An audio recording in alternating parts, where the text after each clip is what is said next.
बिस्मिल्लाहिर्रहमानिर्रहीम। मैं हूं उमैर निसार। आप देख रहे हैं मेरा YouTube channel think and grow rich with Umair Nisar. Dear students, 11th class mathematics new book.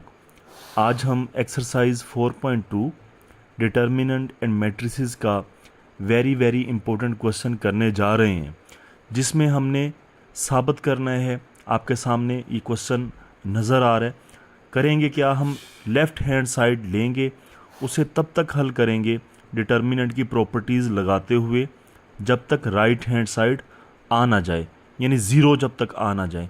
आइए क्वेश्चन हल करते हैं, देखते हैं कि कैसे ये सवाल हल होगा। Thank you very much. बिस्मिल्लाहिर्रहमानिर्रहीम। मैं हूं उमैर निसार। आप देख रहे हैं मेरा YouTube channel think and grow rich with Umair Nisar. Dear students, first year mathematics new book का चैप्टर नंबर 4 एक्सरसाइज 4.2 का वेरी इंपॉर्टेंट क्वेश्चन है, पार्ट 3 है। ये शॉर्ट क्वेश्चन में भी पूछा जा सकता है, लॉन्ग क्वेश्चन में भी पूछा जा सकता है।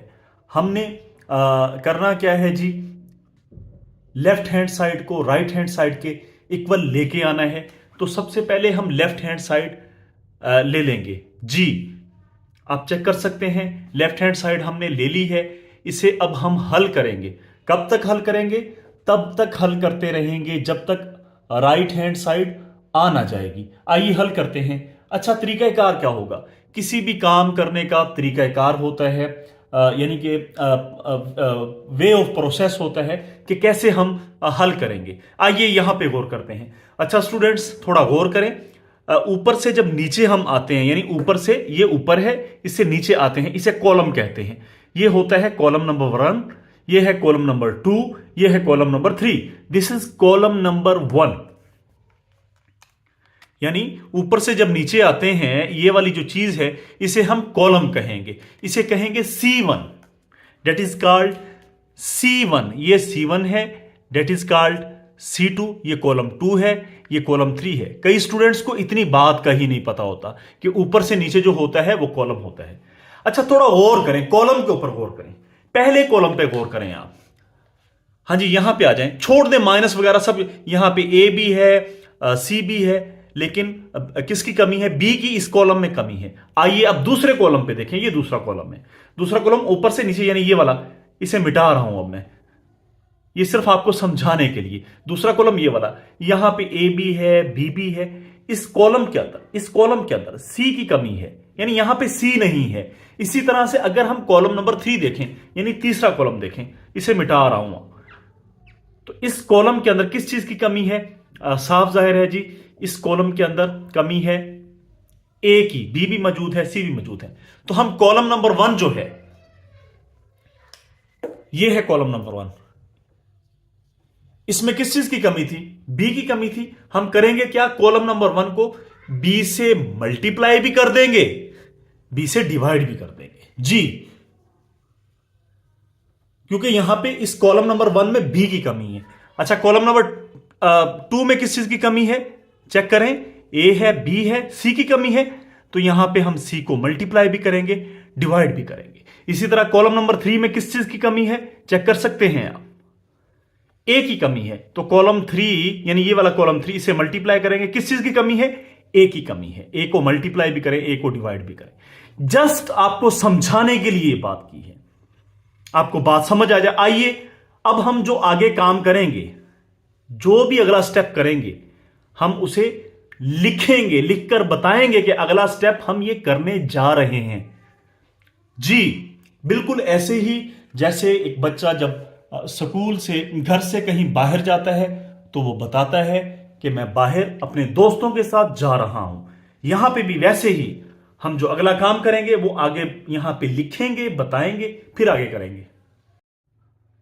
स्टेप नंबर 2 जी। आइए, ये हमने बता दिया है, जो कॉलम 1 है, यानी ये वाला कॉलम, इसे मल्टीप्लाई करेंगे बी के साथ और डिवाइड करेंगे बी के साथ। याद रहे, जो बटे वाला बी है वो यहां पे हम नीचे लिख देंगे, और जो ये बी मल्टीप्लाई हो रहा है कॉलम 1 के साथ, तो इस बी को हम यहां भी मल्टीप्लाई करेंगे, यहां भी, यहां भी। आइए करते हैं।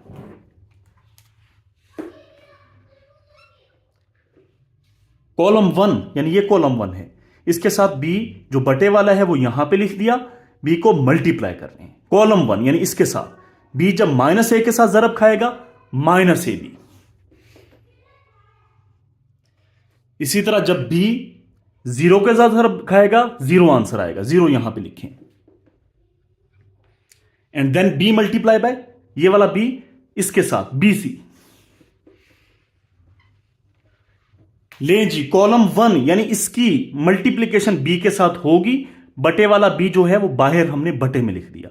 आइए कॉलम 2, मैं कॉलम 2 कहूं आप यहां देखें या यहां देखें गलत बात है। कॉलम 2 किस जगह पे है? कॉलम 2 ये है, ये वाला, आप यहां पर ही देखें। कॉलम 2 के से किससे मल्टीप्लाई करेंगे? c के साथ। ये कॉलम 2 है, c के साथ जब 0 मल्टीप्लाई खाएगा 0, जब c मल्टीप्लाई खाएगा कॉलम 2 के साथ c, दूसरी एंट्री a है, a multiply by c ac, और ये -bc। ये c तो मल्टीप्लाई खा गया, लेकिन बटे वाला c किधर जाएगा? बाहर लिख देंगे यहां पर। अब लास्ट जो बात है कॉलम 3,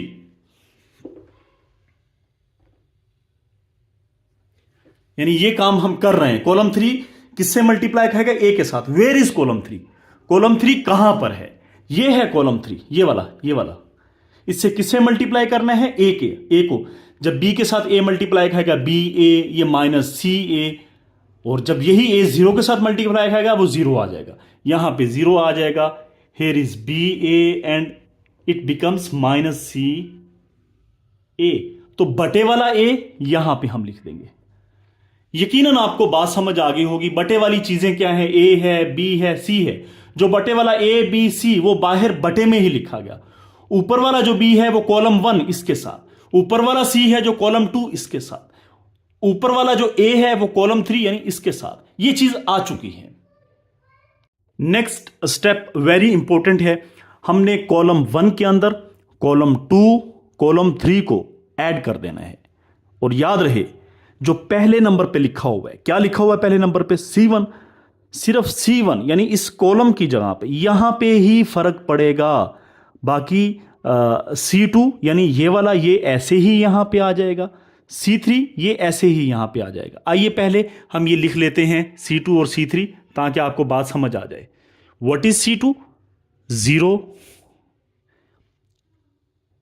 AC -BC, ये ऐसे ही आ जाएगा। क्यों ऐसे ही आ जाएगा? C1 डैश यानी जो कॉलम 1 है वहां पे सारा काम होगा। C1 जमा C2 जमा C3 से मुराद क्या है? कॉलम 1 के अंदर यानी इसके अंदर इसे और इसे ऐड कर देना है, यानी यहां पे फर्क आएगा। बाकी C2 और C3 वैसे ही रहेंगे, यानी C2 जैसा है वैसा ही, C3 जैसा है वैसा ही। BA हो गया -CA हो गया। आखिर हम कर क्यों रहे हैं? ऐसा क्यों कर रहे हैं? ऐसा इस वजह से कर रहे हैं, जब हम इसे और इसे ऐड करके यहां पे लिखेंगे -AB और BA कट जाएगा, कितना बचेगा? 0। यहां पे 0 आ जाएगा। सेम यहां पर ये AC और -AC कट जाएंगे, 0 आ जाएगा। डियर स्टूडेंट्स, ये बात बड़ी सादा है। C1 डैश से मुराद है कि कॉलम 1 के ऊपर फर्क पड़ेगा। कॉलम 1 की जो वहां पे ये हमने सारा ऑपरेशन करना है। आइए सारा ऑपरेशन करते हैं। Very very easy.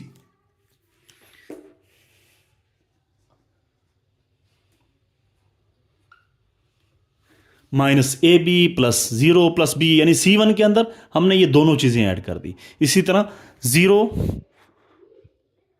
+ AC - CA, इसी तरह BC -BC + 0। थोड़ा और करें, थोड़ा और करें। ये -AB और BA कट जाएगा, यहां पे क्या आ जाएगा? ओवरऑल 0 आ जाएगा। हियर 0। सिमिलरली AC और ये कैंसिल हो जाएंगे, ये 0 हो गया। 0 + 0 यहां पर भी 0 आ जाएगा। इसी तरह BC -BC ये कैंसिल हो जाएंगे, तो यहां पे भी 0 आ जाएगा। लें जी, चेक करें कितना इजी हो गया है सवाल। डियर स्टूडेंट, बच्चे जहां पर गलती करते हैं, स्टूडेंट्स जहां पर गलती करते हैं वो इसी जगह पे करते हैं। कि जो पहला कॉलम है C1 वो नया कॉलम बनेगा, यानी C1 डैश बन जाएगा, जो कि ये आ चुका है। बाकी दोनों वैसे ही रहेंगे जी। अब हमने डिटर्मिनेंट की वेरी इंपॉर्टेंट प्रॉपर्टी पढ़ी हुई है। क्या है वो प्रॉपर्टी? अगर किसी डिटर्मिनेंट का, ये डिटर्मिनेंट है जी, ये चेक करें, डिटर्मिनेंट है। अगर किसी डिटर्मिनेंट का एक कॉलम जीरो हो या फिर एक रो जीरो हो तो वो डिटर्मिनेंट पूरे का पूरा जीरो हो जाता है। इस केस में जो ये सवाल है हमारे सामने है, इस सवाल के अंदर क्या चीज जीरो है? ये वाला जो कॉलम है ये जीरो है, तो ये पूरा डिटर्मिनेंट जो आपके पास जीरो हो जाएगा। आइए इसे मजीद हल करते हैं।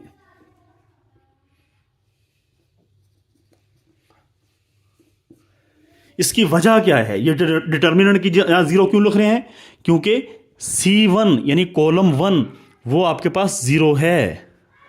कॉलम 1 होल एंट्रीज आपके पास जीरो है। या आप यहां पे C1 ना लिखें, आप लिखें C1 इज जीरो, बस ठीक है। ये बात आपने बता दी कि जो कॉलम 1 है उसकी तमाम एंट्रीज जीरो हैं, तो जब जीरो इसके साथ मल्टीप्लाई खाएगा आंसर जीरो होगा जी। चेक कर सकते हैं, राइट हैंड साइड आ चुकी है। क्या थी राइट हैंड साइड? जीरो ही थी, यही हमने लेके आनी थी। हैंस हम यहां पे लिखेंगे राइट हैंड साइड आ चुकी है। वो मुझे याद आता है कि जब लाहौर आ जाता है तो वो कहते हैं भाई उठें, ठोकर न्याज बेग आ चुका है, लाहौर आ चुका है। तो मैं भी आपसे कह रहा हूं जो स्टूडेंट इस वीडियो को देख रहे हैं, भाई उठ जाएं, राइट हैंड साइड आ चुकी है। कौन सी साइड ली थी? Left hand side. वीडियो को शुरू में करके देख लें, वरना मैं आपको दिखा देता हूं। लेफ्ट हैंड साइड ली थी, हमने उसे हल किया, कौन सी साइड आ गई? राइट हैंड साइड आ चुकी है जी।